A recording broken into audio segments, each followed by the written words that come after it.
வாங்க ஒரு ரெசிபி பார்க்கலாம். இன்றைக்கி நம்ம சிறுதானியங்களை சேர்த்து பாயாசம் பண்ண போகிறோம். அதுக்கு ஒரு குக்கரில் நான் 2 டேபிள் ஸ்பூன் போல் வெள்ளைச்சோளம் அதை எடுத்து ஊற வச்சுருக்கிறேன். அது கூட பார்த்திங்கன்னா வரகரிசி அதையும் 2 டேபிள் ஸ்பூன் போல் ஊற வச்சுருக்கிறேன். அது கூட கோதுமையை மிக்சியில் அரைச்சி சேர்த்திக்கிறேன்.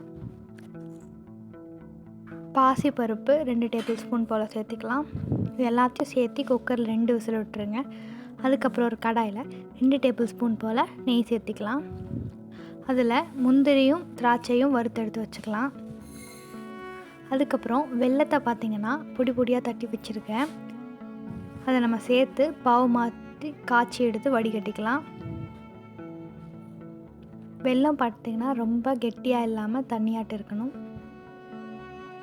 அப்போ தான் வடிகட்டும் போது நல்லாயிருக்கும். நம்மளோட இதெல்லாம் வெந்துருச்சு பாருங்கள். இதை நல்லா நம்ம மிக்ஸ் பண்ணிக்கலாம். மிக்ஸ் பண்ண பிறகு ஏலக்காய் பார்த்திங்கன்னா தட்டி சேர்த்துக்கலாம். அது கூட நம்ம காய்ச்சி வச்சுருக்கிற வெல்லத்தை ஆட் பண்ணிக்கலாம்.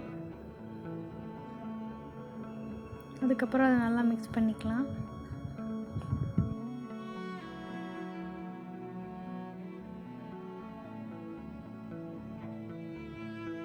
நல்லா கொதித்து வந்த பிறகு அதில் ஒரு டம்ளர் பால் சேர்த்திக்கலாம்.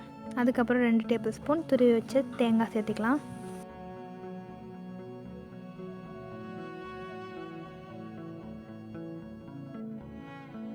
நம்ம ஃப்ரை பண்ணி வச்சுருக்கிற முந்திரியோ திராட்சையோ சேர்த்திக்கலாம்.